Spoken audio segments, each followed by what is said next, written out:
This is a video content recording for the Minister's Red Pill Diaries. I am the Interfaith Minister, Nkanwi Fokwa Ambe, the initiator of the Ministry of Spiritology and the director of the Association for Cultural Awareness.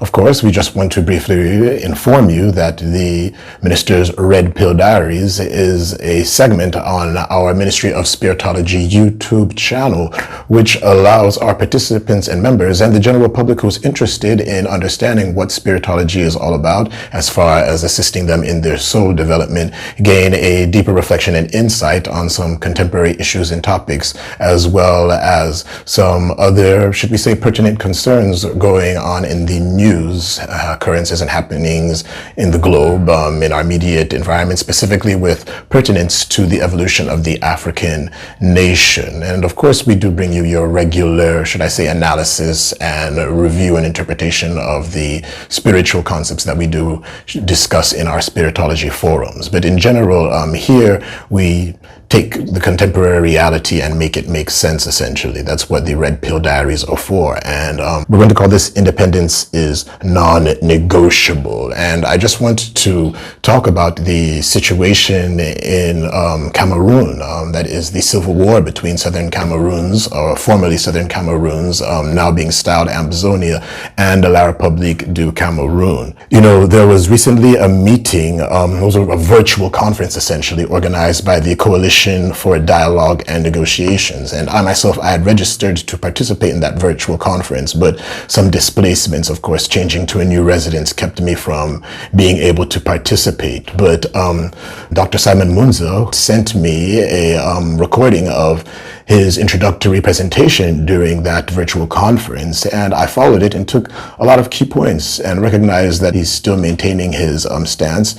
He offered his own recommendations on how the crisis could be led to resolution, but also, interestingly, as Dr. Simon Munzu was making his statements, we had Dr. Ayaba Cho in Europe also giving a delivery, and in the usual style of the Ambazonian leadership, unfortunately, making it a priority to attack other individuals who they have labeled blacklegs. They use terms like colonial apologists, sellouts. Even the name of Nijan Fundi was called by Dr. Ayaba Cho as being basically a traitor to a greater extent. And to me, I'll be honest, in the evolution of this crisis, I don't think there's anyone who is more Southern Cameroonian than the next man. There's no Anglophone speaking Cameroonian who is more Southern Cameroonian, even if you want to style yourself with the title of Ambazonia. And just getting into the discourse, I want to create this realization that we have Southern Cameroonians, and then we have Ambazonians who are people who are Southern Cameroonians who have polarized themselves into a position where they want the restoration of Southern Cameroon's independence granted by military action, to the total disregard of the varying points of view and stands that other Southern Cameroonians will have. And I mean, truthfully, I know how the Ambazonians are. That's why me personally, I don't get involved in a lot of the commentary and things. The second you take a stand which is not 100% in accordance with what they want to hear, then they automatically start labeling you a blackleg. You become attacked, threats come out against you. They want a highway or our way type of perspective. And me, as an interfaith minister, someone who also works in conflict resolution, which is what actually even got me involved in the whole conflict when it began in 2016, getting into 2017, working with the Anglophone Dialogue Forum that Dr. Munzu had creating before even it was handed over to Cardinal Toomey as the Anglophone General Conference. I adopted this stance of wanting the voice of Southern Cameroonians essentially to be heard. That's the polarized position I've taken, if I want to say that I'm polarized. I stand strictly for Southern Cameroonians and what we will actually take as our final stand in this conflict and crisis, and for the Ambazonia movement to outrightly make it a priority of assumption that all Southern Cameroonians do want to separate and have their independence. I mean, you can take Cardinal Tumi's census, you can take even the coalition census that they've taken.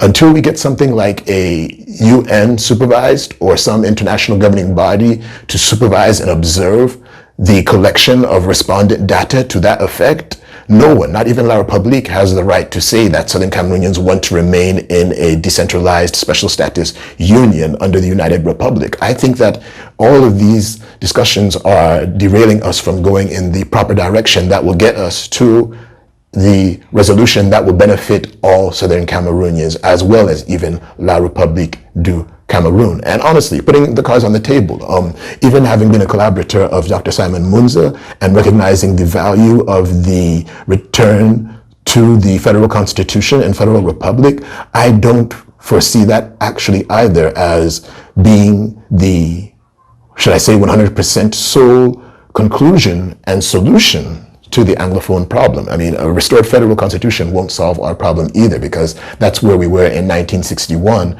before it was breached in 1972 with the staged referendum that, I mean, Ahijo manufactured essentially. 99.98%. They say French Cameroonians and English-speaking Cameroonians voted about the union. I mean, it couldn't have worked. It doesn't even make sense. Article 47.1 of the Federal Constitution of 1961 said very clearly the integrity and the unity of the state should not be altered or changed. And the integrity at that point was what? A two-state federation. Two independent sovereign countries joined under a federation which was supposed to preserve their unique two-state heritages. Now, the fact that Amadou Ahijo, the former president of Cameroon, came in 1972 and staged a referendum claiming that it abridges that, it's just legal fallacy. It's impossible. It was only able to ride because we do know that Ahijo used military coercion, paralegal military coercion in the form of gendarmes to essentially suppress any dissenting voices. French politics from colonialism has always been assimilation. That's not anything that we need to start debating. So it was inevitable that that is what was going to happen. It's just unfortunate. The Anglophone pioneering political fathers, St. Muna, Django Foncha, I mean, you were dealing with Paul Biya, someone groomed coming from Paris. I mean, Foncha, Muna, these were school teachers and individuals who were barely groomed in international diplomacy and African geopolitics. So their decisions were short of the realization of what was going to happen, though their intention was noble, and they did seek us as Southern Cameroonians to have our sovereignty through passing through Nigeria or through La République du Cameroun. This is the unfortunate, and it was the inevitable outcome of us going behind La République du Cameroun. So maintaining a federal constitution is not going to solve our problem either. We need to start looking forward progressively. We can't keep adopting this stance of independence is non-negotiable, even if we do recognize that particular reality, because honestly, Dr. Ayaba Cho, with all respect for the way you have risen through the social media and taken, a type of, alpha male stand as being, the man who stands by the gun, essentially. That's how most Ambazonians and Southern Cameroonians and even those of La République du Cameroun have come to see you with some esteem as being, they say, a no-nonsense man who only talks about how we have to shoot to Boya or we're not going to get it done.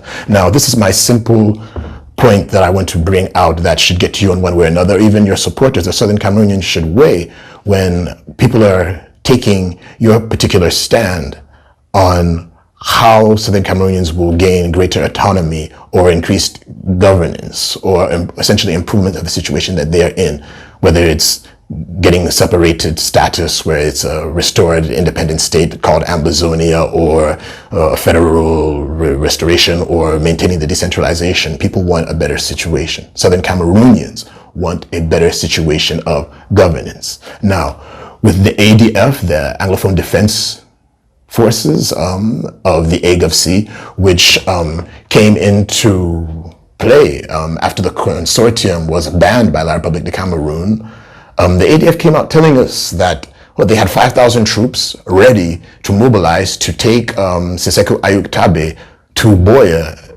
2017, and that's never happened. I mean, I was in Bafut when they called out basically the general populations all over Northwest and Southwest Cameroons to protest. I mean, we expected them to come in, with military commandos, take the thing straight to the point. I mean, it's not talking about guns now and, supporting the, what is it? I mean, I read something called the Defense Stabilization Fund that the AGOFC is suddenly, pioneering, this www.ttof.not, which is another platform that is being used online to campaign and solicit funds under the pretext that we need to empower our defenses so that we can hold our position to negotiate. I mean, in 2017, when ADF came out, they weren't saying they needed funds. They said that they were ready to go and get it done. And instead, what happened is the local populations were lured out to start doing what ADF should have been doing essentially for us. And when ADF didn't accomplish what it was supposed to have just gotten done for us, this is where, people have not been able to pay attention to the shifts and the fluctuations, the blatant lies, the hypocrisy, the games that have been played to put us into where we are. Before, you see people like Ayaba Cho talking so defiantly, so radical, so hardcore, to the extent that, they even will have raised clout amongst themselves to talk down to some of the individuals who we knew were talking about the restoration of Southern Cameroons before there were even guns on the ground. Because truthfully, we're talking about Dr. Munzu. Honestly, and this is someone who I hold in very high esteem and respect very deeply because, I was able to interact with this gentleman on a very intimate level as far as, understanding his personality and mentality and sincerity with regards to the situation of Southern Cameroonians and the Anglophone problem. And we hear Ayaba Cho and so many individuals, even Chris Anu at times in the past was speaking on the, SCBC station, accusing Dr. Munzu of having been a sellout and, that his appointment to work as Assistant Secretary General under Ban Ki-moon was somehow influenced by the presidency of La République du Cameroun. And Dr. Munzu confided in us, those of us who were his close collaborators representing the Northwest in 2017, that actually he was sent out of government. People don't understand this before they're attacking this gentleman.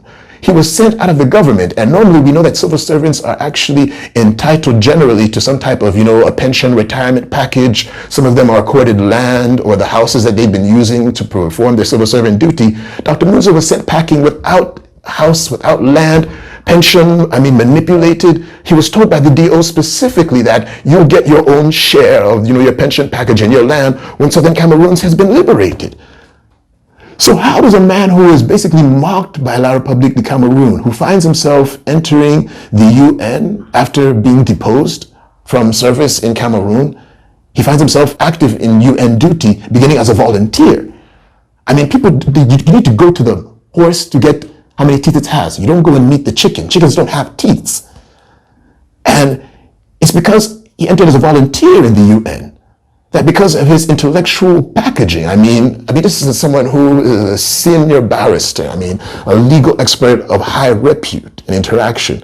He was able to systematically rise through the ranks to the point where he served in the UN under Ban Ki-moon as Assistant Secretary General. It had nothing to do with La République suddenly signing a letter that someone they'd kicked out who didn't get his pension and his land packages. If he was really so much of a sellout and was doing all of these things with backing from La République, why didn't they give him his land back? Why is he chilling now, staying out of most of this confusion with people giving him death threats because of all of this? Truthfully, y'all need to wise up. Everyone needs to wise up. We need to get the red pill on this and put ourselves in real perspective on the situation that's going on, because there's a lot of manipulation going on. Matter of fact, I just squashed that from information that was confided in me as an individual who interacted with him. So Dr. Ayaba Cho, I push that off the table. Chris Anu, all of you all, I push that off the table. You all don't need to come at Dr. Munzu with those type of lies to discredit him, to perhaps, give yourselves greater legitimacy and clemency in what you are claiming to do on behalf of Southern Cameroonians. You see it.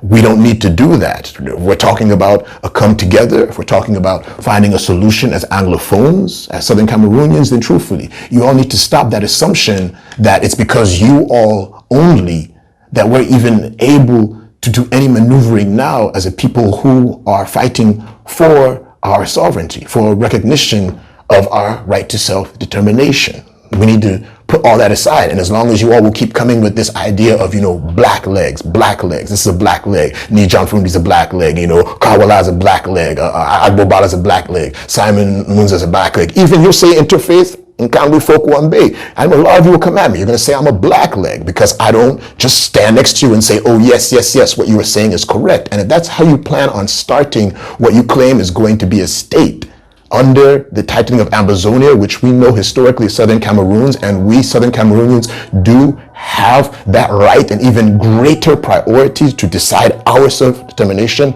and not faction groups outside of the countries who have armed individuals in the bushes to threaten us into coercion. Because yes, you're going to say everyone wants independence and sampling like this.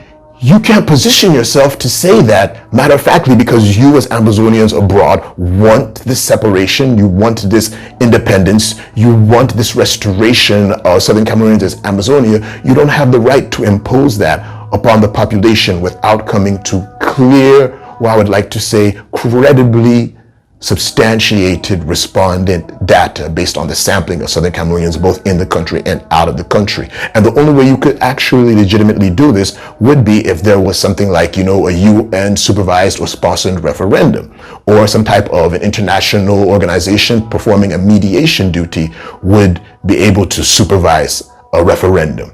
Now, this is where all of this gets complicated, and I want to really break this down for Southern Cameroonians, and those of you who are really going to just use your common sense and understanding of international law on this. The United Nations recognizes the sovereignty of La République du Cameroun, and currently, though we all know the history, evidence, and facts proves that May 20th, 1972 is bogus and it's a false staged referendum which La République du Cameroun is using to claim legitimacy to occupy and administer Southern Cameroons, that foundation does not exist. We all know that. That's clear. But this is the problem. Because it was allowed to go for so long and we are occupied, and that general impression was given to the international community when it happened. Why? Because our elites, if you want to call them that, the leadership with St. Muna came in and took vice president before it was later suppressed, and all of those things. It gave that impression to the rest of the world that we've accepted to be in this united republic. So the UN does recognize the sovereignty of La République du Cameroun, currently having annexed Southern Cameroons. And because of this, if you understand simple UN protocols, the Security Council cannot come into Cameroon. People have been questioning, why can't the UN get involved? Why isn't the UN getting involved? Why isn't Antonio Guterres just saying that, oh, we need to send a peacekeeping force to Cameroons to intervene and separate this thing and let it be over with? It's because of what I just told you, and the fact that by UN law, with Cameroon being a recognized sovereign state, President Paul Biya himself, actually through the National Assembly, or Cameroon as a sovereign state itself, has to actually admit and accept the UN to come in and intervene, unless the situation is pushed to the point of a severe humanitarian crisis, in which then the UN, like when we saw what happened with Gaddafi and the murder of his people, though we know that NATO was behind it, and France, and they were after Gaddafi's oil and the suppression of his capacity to raise Libya into a position that it will help Africa check the economic system. I don't want to deviate into all of that, but I want to put the clear premise of reality in front of you all so that you understand that if that's what motivated the UN to stand down and allow intervention in Libya, then in Cameroon right now, we don't have a motive behind Paul Biya that is provoking the UN to stand down and invoke, was it Article something like that? I don't know those things off my head, but there was an article that was specifically raised, like 2 of them at that time, which allowed NATO to enter into Libya. And those articles, those resolutions, they still stand, and they could be invoked if Paul Biya was crushing down on us. And I mean, it's like that's what Ambazonia is trying to insist on, creating a humanitarian crisis which would provoke that to come. But the trouble with doing that is that, I mean, it's a bluff. Let me just say it literally, it's a bluff. Because you gave the impression to Southern Cameroonians that you had a military force of 5,000 soldiers at least ready to come in and take Seseku Ayutabe to Boya in 2017, and that didn't materialize. So Southern Cameroonians were led into this current civil war based on lies. And a lot of people are going to be like, we still don't care, we still want our independence, we've been marginalized since 1961, and the discrimination. And yes, that's true, that's all well and good. But like I said, put everything in order. Put the truth in order so that you're moving and following realistic precedents and actions, and not the ones fabricated in your head, because this thing is only going to follow reality. It's not going to follow how well you can bluff and lie your way to trying to get a restoration, because La République de Cameroun bluffed and lied to establish the present union, and it's already crumbling. I hope you all can really get that point. So if you think you're going to build a country on lies, it will also dissolve at one position or time in the future. And that's what I deal strictly by the law of my hat, by conscience, as of course a minister who advances the Kemetai tradition and promotes African spiritual revival. We don't build on lies and treachery and bluffs. It's got to be sound foundation and the whole truth and nothing but the truth. And like I said, we've already put 1-2 lies out there that have come from what was raised as, I wouldn't want to say the IG, because the IG interim government specifically is headed by Dr. Sacco right now, and not Ayaba Cho Lucas. And I want to focus on, more of the recent parlance that went on during the Coalition for Dialogue and Negotiations with their virtual platform, which was established. I want to really get into that a little bit with my own commentary, and hope that in one way or another, it gets to the powers that be, the right movers and shakers, and they can reflect on this, and it'll help direct some of their logic towards bringing a proper resolution. Because truthfully, y'all in Ambazonia, y'all act like y'all got everything down, like you know everything and can't nobody speak, and that's not how it works. A lot of us just stay quiet, not because we don't know that what you're doing, a lot of mistakes are being made, but just because we have a lot of other things to keep ourselves occupied than put ourselves into positions where we get labeled blacklegs and people question our integrity and respect for who we are as members of this territory. We're talking Southern Cameroons. Me strictly as a Pan-Africanist, I'm representing that RBG, red, black, and green.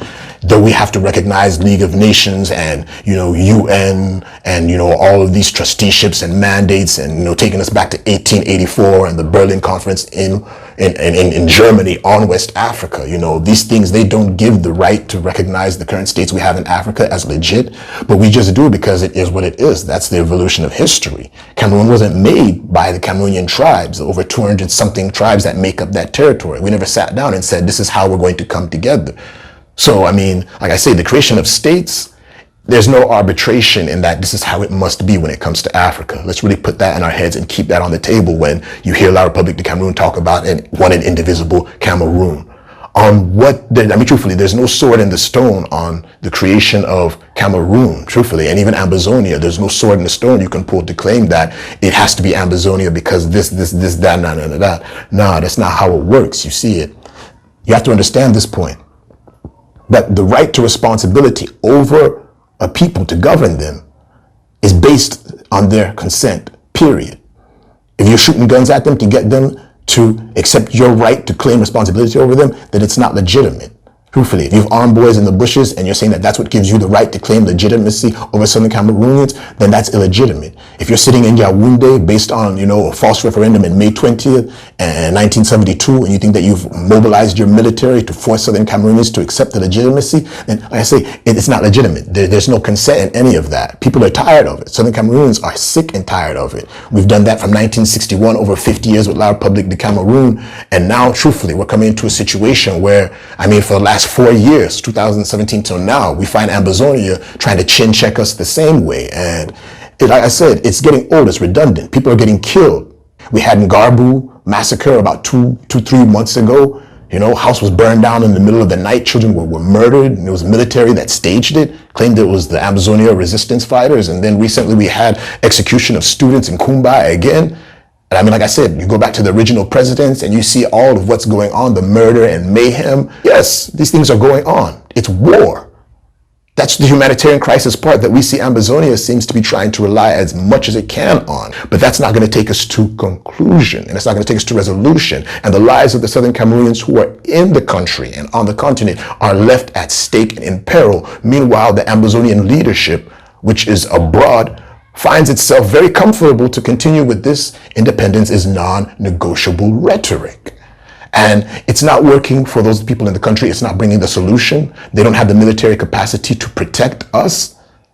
So it now comes to the point that we who are in the country who have been submitted into silence have to start to give our voices out. And I mean, we have to start to decry a lot of this foolery coming from Ambazonia and the foolery as well coming from La République de Cameroun, because we're faced in a middle situation of what is our future. Does anyone care about our future? Well, I care about our future. I know you as a Southern Cameroonian, you also care about your future too, irrespective of where you are, whether you're Ambazonia or claiming you believe in the federal motions or the decentralized motions. So let's put our heads together now, people. Let's really put our heads together, because from all of the discussions that came out, if I want to remark specifically on, the way forward that was proposed by Dr. Munzu during his opening statement in the virtual conference that was organized by the Coalition for Dialogue and Negotiations, he said that dialogue has to be achieved between La République de Cameroun and the Ambazonia leadership, specifically that the separatists themselves, he said, must abandon the armed conflict. And Yaoundé itself must stop its own armed attacks, leading us into a position where we can actually find negotiations will require a decision to have a ceasefire first. And it's not about who ceases fire first. I mean, truthfully, if I'm the one who was leading Ambazonia leadership, I'd be like, okay, we'll put down our weapons for 3 days and see how La République is going to react. We give that as an international statement that on this day, from this day to this day, we will stop and observe a ceasefire, expecting La République de Cameroun to also observe a ceasefire, pending the possibility of entering to negotiations like this. I say all of these things, it's simple. Is it simple diplomacy that it's not even first being done? I don't understand. Independence is non-negotiable. La République is also saying that no, Cameroon is one and indivisible. On which premise? Is it that we got the black brothers from Betty and Awondo and all those areas that have taken over the government of La République de Cameroun with the backing from France, telling the other tribes from the English section that don't have a colonial backer because Britain, is out? They're trying to impose on us. And I say I put everything in world geopolitical scale because I don't want to just look at it from the context of it being a domestic crisis. This thing is ancient, colonial history that is manifesting itself right now that we need to pay close attention to and deal with all of that, or we're not going to come to a real solution to this. We'll just be window dressing again. And I mean, there has to be that issue of the ceasefire. And I mean, Dr. Munzu made another point that Yaoundé has to come forward with the granting of amnesty to those people who can receive it. And of course, it has to allow third-party mediation. And I mean, like I said, as an individual who's worked with the UN who recognizes this, that before you even see people like a Dr. Ayaba Cho talking about the UN in this, it's like, I question, do you not know that the UN's protocols will not allow it to intervene into a state that it has recognized as sovereign? So you have to be able to get La République de Cameroun to come to the negotiation terms amicably, meaning on terms that it can accept. And this is why Dr. Ayaba Cho is insisting on that there must be some type of, defense funding to make sure that, the ground zero forces will have the funds and the capacity to fight. I've heard y'all have raised millions of dollars, man. And we don't see ground zero forces in your county by county strategy having the military capacity to achieve what you are saying it wants to actually be able to achieve. And we put a question mark on what you all are also doing with the funds. Let's just be blatant. Like I said, this is the red pill on this so that my people will start to put things in proper perspective. What is going on with the funds that you all are raising? Why haven't the ground zero forces been taken to a level where they can't stand with the funds that we have heard have been raised? Before you keep asking for more funds and you weren't ready when you said you had 5,000 troops and all of this and that. You can't bamboozle me. You might bamboozle my people. Like they said, you can fool some of the people all the time, but you can't fool all the people all the time. Now, all of us are fooled on this. So you're going to have to negotiate to get to independence. I mean, they're actually indirectly negotiating right now with the parlance that you see in the public sphere and, the public opinion and, the fact that even that staged grand national dialogue, I'll be honest, that is not what Dr. Munzu had intended it to come out to be. Like he also pointed out in his address statement to the coalition. The intent for the ADF, that was the Anglophone Dialogue Forum, which evolved into the AGC with Cardinal Tumi taking over it from Dr. Munzu. This point has to be recognized because there was a time when Dr. Munzu was no longer now leading this plan of action. The original ADF cause was to bring Anglophones of all perspectives, whether it's the federalist, the decentralist, or the separatist camps, into one forum where they would sit down and come to an amicable way forward to implement a strategy to get a resolution to the Anglophone problem. Now, along the lines, like I said, we've seen Ambazonia has been very adamant with this stance of negotiation being non-negotiable, threats, labeling of people as blacklegs. I mean, even if they want to say Nijon did what and he kept his position in politics, I mean, I said, you should focus more on what you claim is your assault with La République de Cameroun than the execution of the individuals who you claim are blacklegs, because you all have been attacking more Anglophones than we've seen you even stand up to put down even Francophones, even Francophone soldiers. If you want to say La République's military that you've engaged and the casualties that you could count, it would be like here. And then the amount of attacks and casualties we've seen the Ambazonian resistance forces commit against Ambazonian has been like here. Honestly, that's the truth. So look at that. That's incongruent. You can't say that you're fighting me for me. You want to protect me, and then, you know, I'm the one who's got the rifle sights on me, but I'm speaking English like you. I trace my history back to 1972 and 1961 in Southern Cameroons, and then you're claiming you're more Southern Cameroonians than me because you say what? You came into the consortium when there was a lawyer and teacher strike and it was aggravated, and essentially you seized it. Though you claim that, Paul Biya launched a war on Anglophones, if we were to look at things in context, we would recognize that actually some groups in the border regions armed themselves under the helm of the interim government that was formed in Nigeria. All of this, truthfully, if we were to start breaking this thing down, going into details, it would deconstruct so much of the way this thing is presented that I know people will get angry just hearing it and they won't get the message. But like I said, getting the red pill on this, man, it has to come to this realization that it's a whole stride to resist the assimilation into the French culture, which is a colonial culture, just like the English that I'm speaking is. And if we're taking such a position to stand on top of that and be like, this is what our fighting point is, okay, it's just colonial, it's recognizing the imperialism has some role in our future, and I'm not really 100% cool with that. I don't want to get into a Pan-African rant and breakdown.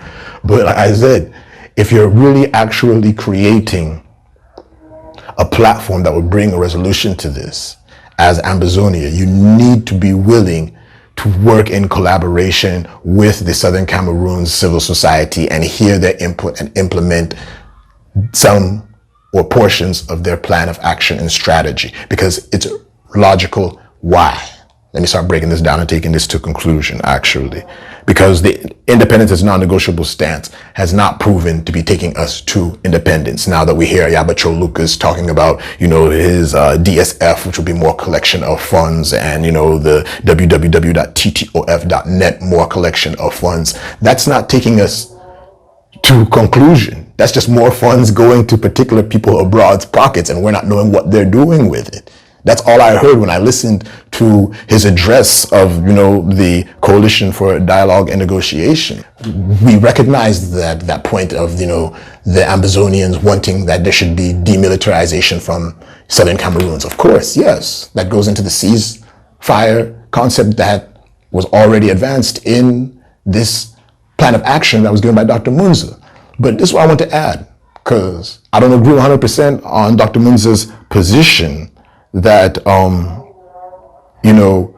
this idea of being able to negotiate and find ourselves in a fixed federation with La République de Cameroun is the ultimate solution to the current conflict, to the current civil war.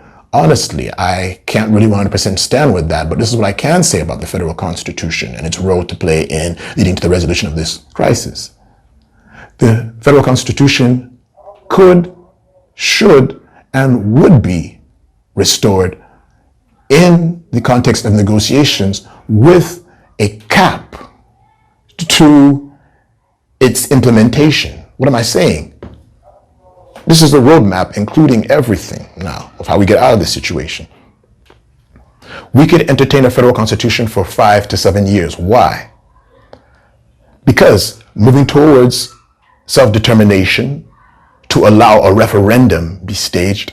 It would allow a period in which we can reconstruct actually. We've had a lot of infrastructure which has been destroyed, which will need to be restored pending our restoration or our capacity to conduct an autonomous existence with La Republique, either in the maintenance of that federal constitution if it was taken above the 7 to 10 years based on a referendum vote, or if that would be maintained in the current special status decentralization state that, truthfully, Bartholomew Bia, Mr. Paul Bia had offered. And you see how my face is even wrinkling up thinking about that.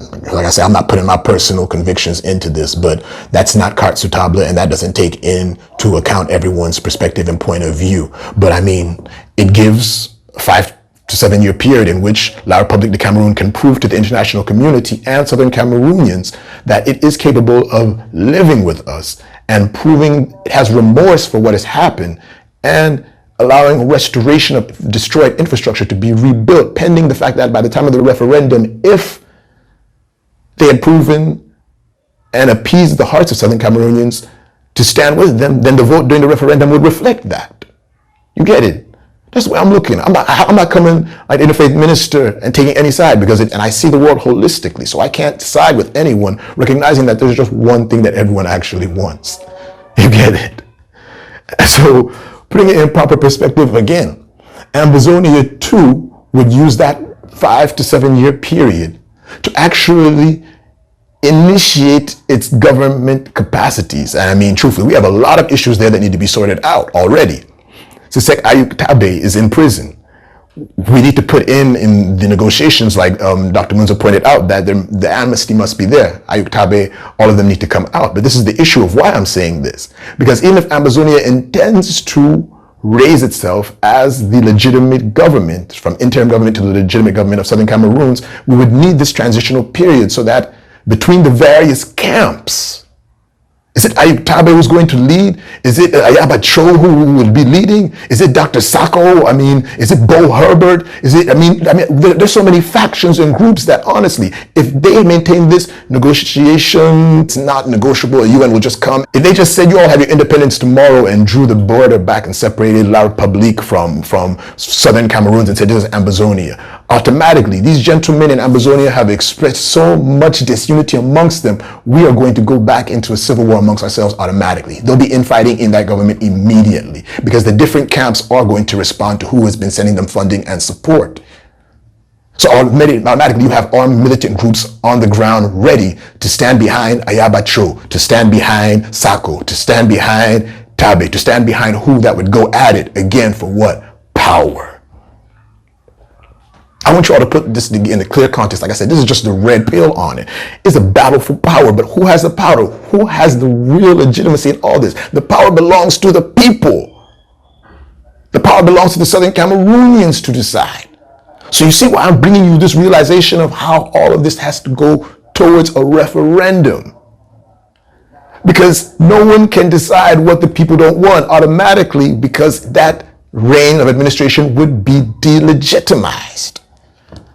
So you all can't be saying that independence is non-negotiable. No, it's gonna be negotiated. How will it be negotiated? That's what my complaint has been. That's why I was working with the ADF. That's why I've respected Dr. Munzu. That's why I've been able to collaborate with these individuals and see this whole conflict evolve quietly from a very interesting vantage point, giving my own contributions and comments where they might be necessary, to the point that my own security in Cameroon had to become challenged, and I also had to silence myself. But like I said, through my belly, the bubble, too many things have happened that I have to also come out and speak. Me too, I have to add my own basket mob for J. I swear, it's getting out of hand, and some people behave like they've got the solution, but they're not bringing us to the solution. So let me add an idea that can go to a solution. And if you see what I've just presented in all of its context with this ration, I mean, I believe at least it makes sense. I'm not imposing an idea on anyone, but I'm saying that we need a way that will bring everyone's concept to the forefront. And I think indirectly that's what Dr. Munzu had intended with the ADF right from the forefront, and why it was such a noble initiative, until these threats and these labelings of black legs and sellouts and all of this, this huff and puff stance of the Ambazonians that, we've got the guns and armed the kids in the bushes. So we are the ones calling the shots and you all just can't. So what do? We threaten you, we burn your house down, we cut your fingers and legs, all of that, if you're not going to accept our position and stance. And like I said, that's just out. That can't work. It can't work like that. You see it. We're not going to evolve into any state, whether it's the restoration of Southern Cameroonians as Ambazonia, or maintaining a position of decentralization, respectful status, or achieving a federal constitution back that would try to, none of that can go if these issues are not just frankly addressed the way that I say. I'm just trying to bring it out. So, I mean, man, Ayaba Cho, truthfully, we keep talking a good game, man. War, whoever's going to shoot at the boy will be the first person to get there. This, and that, need to bring us the guns. But in 4 years, you all have had funding, support, a lot of blacklegging and tricks amongst yourselves, and you've not taken us there. So when you keep talking that game of give us more funds so that we can get it done, I'll be honest, a lot of us will put suspect on you because we don't see the transparency of what you all have been doing with funds. When this thing started, we heard about how Tapang Ivo took like $5,000-$10,000 and sponsored his girlfriend in a birthday party or something like that. So we've heard all types of crazy stories about what you all are doing with funds. And I'll be honest, to say that you're just going to keep us in that type of, de facto status is just not going to work with us. It's just not going to work with us. And honestly, your independence is non-negotiable stance needs to come down. I'll be very honest. You see, it needs to come down. You all speak like individuals who you're not recognizing the politics, the international protocols that are just basic as far as the UN is concerned, and you're letting this thing drag out to the point that, I mean, if you talk another Kumba, or people are kidnapped, teachers are kidnapped, or, funds are kidnapped, or who's being murdered, or funds are being murdered. I mean, that's collateral damage to you all. That's a part of the war, and it's not good that we're losing lives, and blood money is being collected, actually, if you all look at what you're asking for, blood money to sustain yourselves. So come to your conscience. I have to speak as a minister in that regard. Come to your conscience, put your conscience on the table. It's not about whether you're claiming you're Christian or what, or Muslim or what, or whether you're in that Knights Templars that's running Cameroon's government or what. Truthfully, where's your conscience? Where's the concept of the greater light and it guiding you towards living with humans in harmony and peace? And I think if you all can start to put this in context and put it in front of you and put the aspirations of Southern Cameroonians with the power aside, then you will sit down at a table and find an amicable solution to this situation without using those, imperial filters over your eyes. Because La Republique, you all got imperial filters over your eyes. You want to impose the will of France on your African brothers from different tribes because somehow in the colonial makeup and trickery, we got into a situation where we joined you. That's out. That's not going to work, truthfully. I want to respect that Dr. Cho did point out that it is the armed capacity of the Ambazonians that has brought the political pressure that has made La Republique square into the realization that this situation is serious, that has allowed this situation and conflict and violation of the 1961 Constitution get into the international community's recognition. But finding the solution, it requires us all to sit down and look at this in the context of respecting the international protocols that are there, respecting the fact that we are Africans who have been taken into this imperial system, and coming down to this simple realization that, yo, bro, it's not worth me killing you and putting you down because I want to back France. Because if La Republique does want to take it that route, then honestly, we just have to conclude that the resistance, it maintains itself, and slowly, eventually, as things are coming out clearly, and we're starting to even speak frankly and get the red pill on it, sooner or later, all of that will be scrapped off the table. No one's going to want to really talk to La Republique de Cameroon on the basis of wanting to even recognize the fact that we got cheated on May 20th, 1972. And then it's going to be just a full-blown civil war. Because right now, it's still in that insurrection, Anglophone crisis, civil war, partial status. It's not yet full-blown. It's about to be full-blown as this current period will transition into next Easter. So the ball is not in my court. The ball is on you all's court. All I can do is just come with my red pill diaries and give my own commentary so that some notes can be documented somewhere in the media circulation of social media, and people will get my own perspective on it. Whether you listen to it or not, you insult me or not, you appraise it or not, that's not the point of what I'm explaining to you. What I'm trying to do is get a resolution that will help my people find a closure and greater governance and a capacity to go back to their homes and live in peace at the end of this. Because when it boils down to it, my boy Mula Bafut, you know what I'm saying? I'm from Bafut. So when you start calling me Southern Cameroonians or Ambazonian or Cameroonian or African, all of that comes after. You feel me? So I'm thinking in the context of what? That African struggle. That's why I say in our ministry, all we do is focus on African spiritual revival, because we want to give our people pure African consciousness so that they can reason the world from a pure African perspective. Without all of these delusional ideas that, oh, my religion is this, or, I want to back this foreign democratic or, socialist. No. Let us think like Africans. And if we think like Africans, we'll find a solution. And that's where I want to end this segment of the Minister's Red Pill Diaries. Of course, like I said, sent out to you from the Ministry of Spirituality's YouTube channel as our video content. I hope that you did learn something, that you have a new perspective on the Anglophone problem, the civil war ongoing in Cameroon, that will orient you to make better decisions in the future. And of course, if you like the video, you're able to watch it to the end. Make sure that you do click like on it if you did enjoy it. And of course, share it whether you liked it or not. Get the perspective out, And if you want to continue to get more of our content as it will be developed, make sure you do hit subscribe down there so that as we continue to upload content, you will be continuously notified and you'll stay with us so that you get your Red Pill Diaries and then you do get your spiritology. That's the spiritual logic. Now I'm going to end it there and give you all, of course, my best wishes for peace profound.